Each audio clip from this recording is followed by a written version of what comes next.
শহীদ বুদ্ধিজীবী দিবস আজ রাজধানীর মিরপুরে শহীদ বুদ্ধিজীবী স্মৃতিসৌধে জাতির শ্রেষ্ঠ সন্তানদের প্রতি শ্রদ্ধা জানিয়েছেন রাষ্ট্রপতি মোহাম্মদ শাহাবুদ্দিন ও অন্তর্বর্তী সরকারের প্রধান উপদেষ্টা ডক্টর মোহাম্মদ ইউনূস।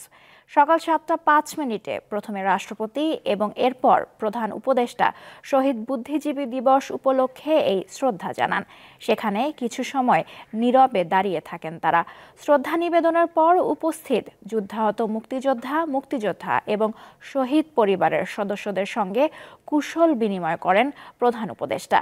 রাষ্ট্রপতি ও প্রধান উপদেষ্টার শ্রদ্ধা জানানো শেষে সর্বস্তরের মানুষ বুদ্ধিজীবী স্মৃতিসৌধে পুষ্পস্তবক অর্পণ করেন।